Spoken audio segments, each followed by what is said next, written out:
The Paracave Podcast, proudly brought to you by major sponsor Jack's Pale Ale, exclusively available at Parramatta Leagues Club, Shannon Cooney from Glenmore Park Realty, BTZD Clothing, and the official media partner of the Paracave Podcast, the Parramatta Times.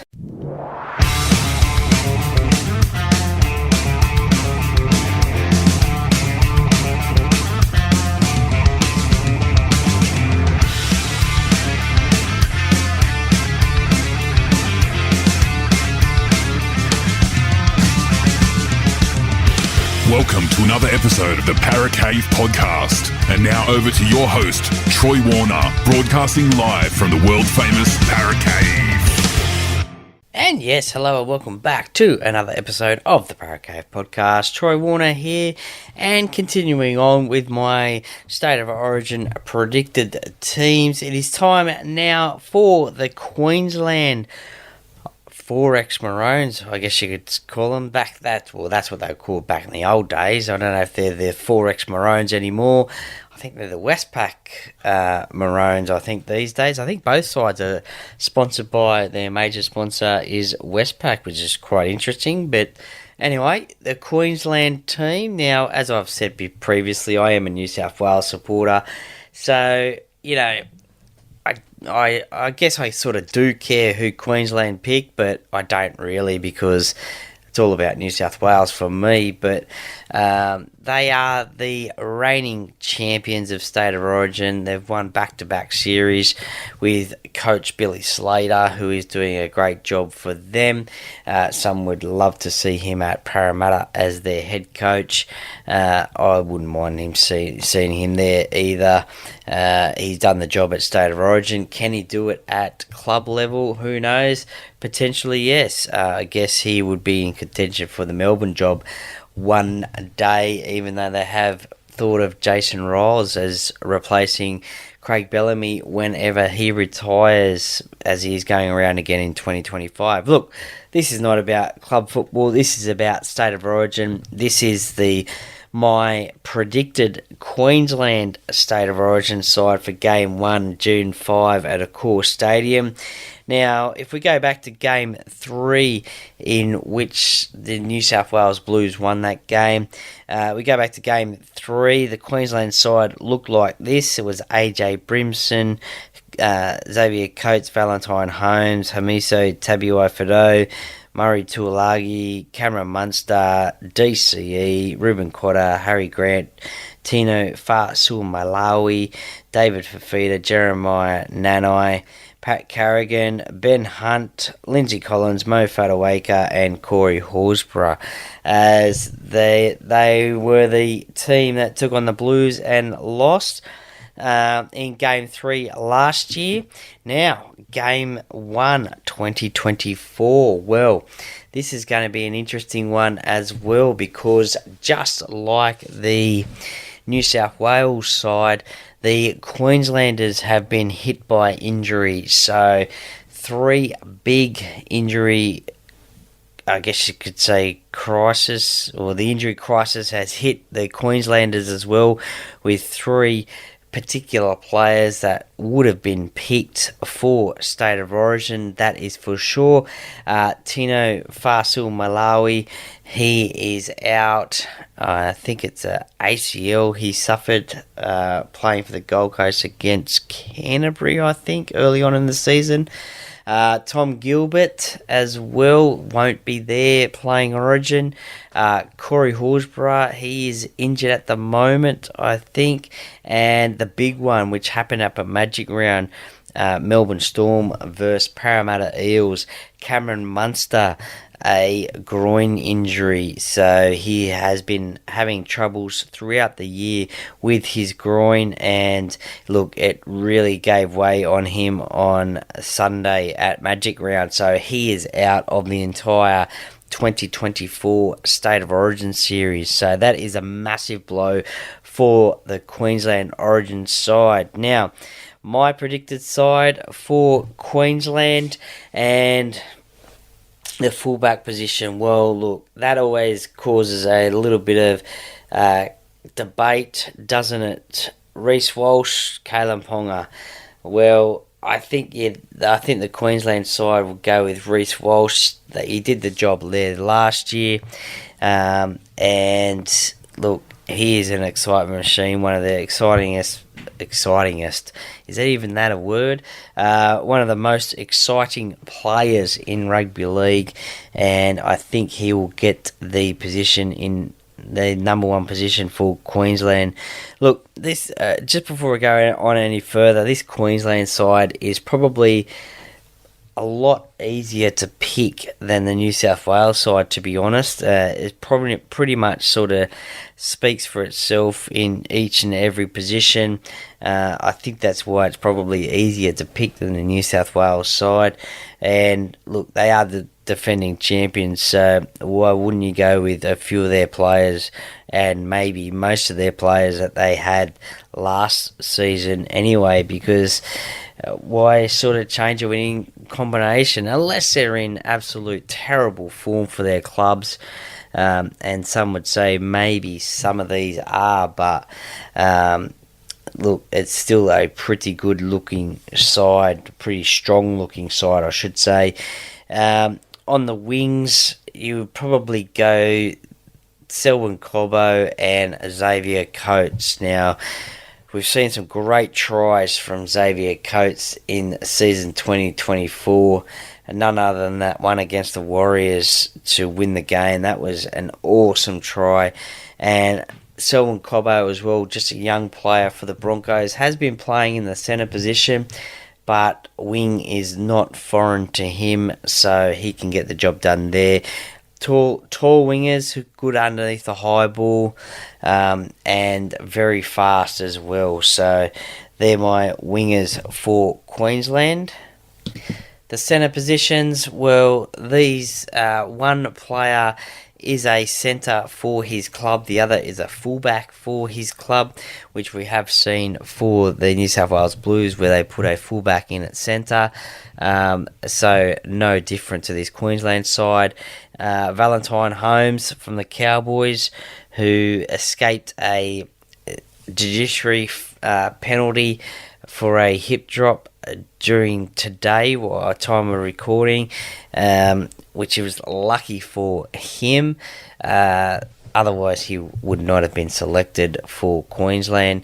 Well, they probably would have tried to fight it, named the TBA like they have in the past, who knows. But Valentine Holmes, I think, will get one centre spot, and I think the other centre will be Hamiso Tabuai-Fidow, an excitement machine. I saw him up at Magic Round last week, scored, I think, 2, maybe 3 tries for the Dolphins, and a couple of those were at least long-range tries right up the middle. And if he gets into open space, you're not going to catch him. He is an excitement machine. Great to see him play. Great to see him running full flight. So they will be the centres for Queensland. With Cameron Munster going down against the Eels, a couple of players in contention for the 5/8 spot. Tom Dearden, Ezra Mam. Ezra obviously played in the grand final for the Brisbane Broncos last season, scored 3 tries, and has been in pretty good form for the Broncos this season. Tommy Dearden as well, he's been there for Queensland previously, has covered for Cameron Munster whilst he was out with COVID. So he has already played for Queensland as well, and he's been probably one of North Queensland's better players this season, even though North Queensland aren't having the best of years at the moment. So my choice would be Tom Dearden to be that 5/8 for Queensland in this series. Look, I guess game 1 as well, both for New South Wales and Queensland, is a good test to see how each player goes in these positions, especially those conjecture positions. And look, if it doesn't work for game one, you've only got one more game to fix that. Obviously, game two, because game two, the series is on the line. So, if you lose game one, there could be potentially mass changes, or at least a few changes to that side. So, but for game one, 2024, I've gone for Tom Dearden in at that 5/8 position. The halfback, well, that speaks for itself. The captain, Daly Cherry Evans.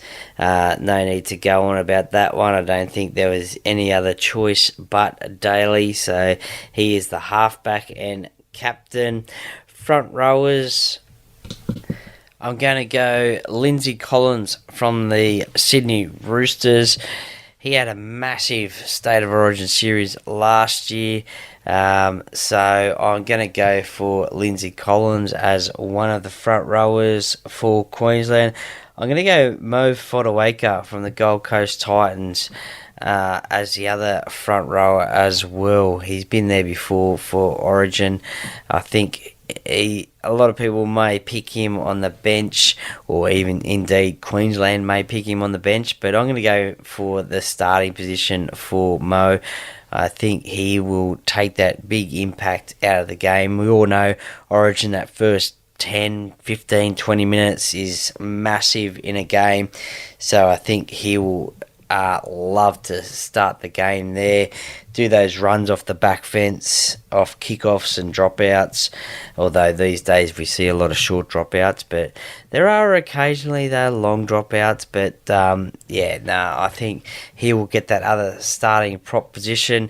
Ben Hunt, we've seen in Origin, he is a Origin hooker, but then plays halfback for his club, the St George Illawarra Dragons. But I think he will be the number 9 for Queensland, which keeps the Melbourne Storm captain onto the bench, Harry Grant. So there's a little bit of a giveaway as to the Queensland bench.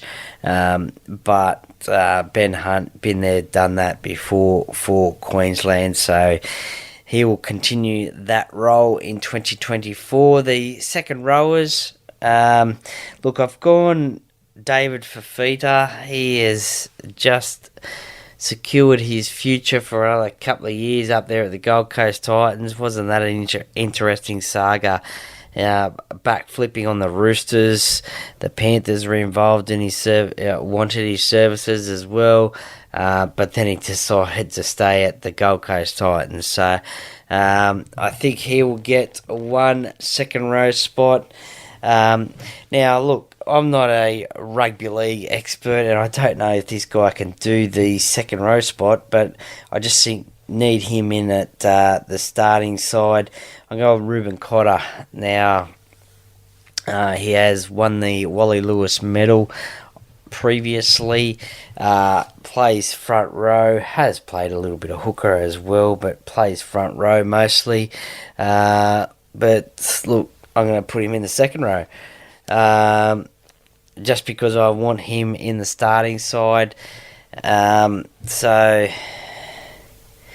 a lot of people may have gone Jeremiah Nanai in that second row spot, and Mo Fotuaika, as I said at the start there, to go onto the bench. But look, I'm going to go.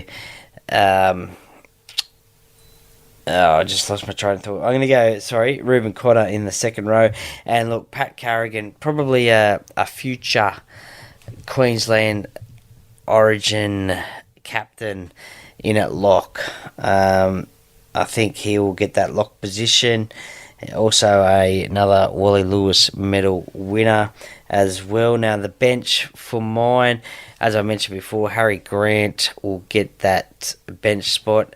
How handy is it having a player like Harry Grant on the bench to come on for Ben Hunt during a game, and just have that explosive running style, little bit of a kicking game? But how handy is that to have for Queensland, having someone like that on the bench?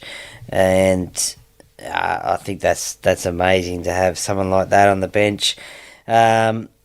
It just adds that impact for Queensland. Christian Welsh as well.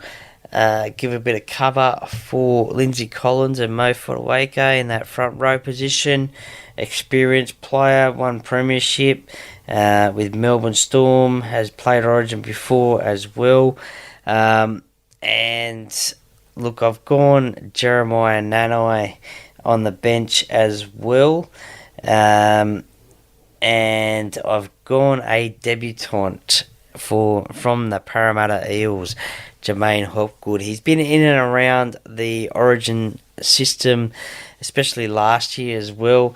He was in the squad for Game 3, and look, that would have given him a little bit of experience of Origin, and I think Billy Slater is a big fan of his, so I think he will get that number 17 position, and it'll be great to see him get his first Maroons Origin jersey. So look, as I said, a little bit easier this one. The Queensland State of Origin team to pick. Jai Arrow, he has come back for the South Sydney Rabbitohs after injury. Scored a try tonight against the Parramatta Eels, so he could be one that is in contention for a spot somewhere, either in the starting lineup or on the bench. That's just another one that sticks out for me.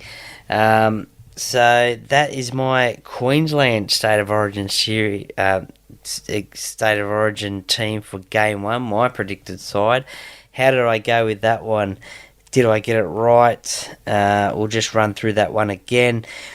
Reece Walsh, Xavier Coates, Selvin Cobbo on the wings, Valentine Holmes, the hammer in at centre, Tom Dearden, 5'8", Daly Cherry Evans, halfback, Lindsay Collins and Mo Fotuaika, front rowers, Ben Hunt in at hooker.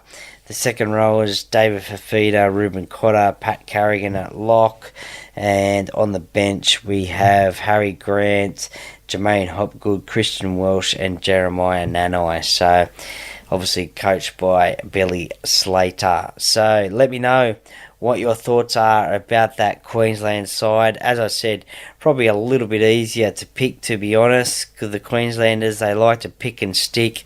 They are pretty loyal to their players, and they pick and stick the same sort of players each and every year, especially if they're successful in winning the series. So that's probably why this podcast has gone a little bit shorter than the New South Wales one. But look, we'll just have to wait and see what both of these sides look like moving forward, what the actual teams are named. I could be probably way off, but we'll just have to wait and see. But yeah, Origin is just around the corner, about 12-ish. I'm going to say it's about 12-ish sort of days away now. 2 weeks away, 14 days away from Game 1, which is on June 5 at Accor Stadium. So, cannot wait. It is the best type of football you can watch, the State of Origin. It is probably the most popular football to watch. And look, as I said previously, I'm a New South Wales supporter, so let's hope that New South Wales can win that series, get that shield back into New South Wales rather than keeping it there up in Queensland. But anyway, that is my Queensland predicted side for Game 1. If you enjoyed this podcast, please like and share it. Please like and subscribe to the podcast on the podcast listening platform that you listen to. Give it a 5-star rating and review. I'd really appreciate that one. Tell all your family and friends about it.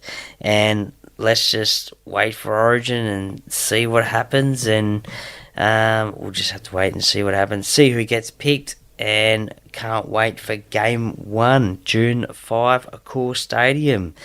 Thank you very much for listening, and look, there's plenty more coming up on the podcast, so stay tuned to the social media channels as to what is happening. Thank you very much, and enjoy your footy.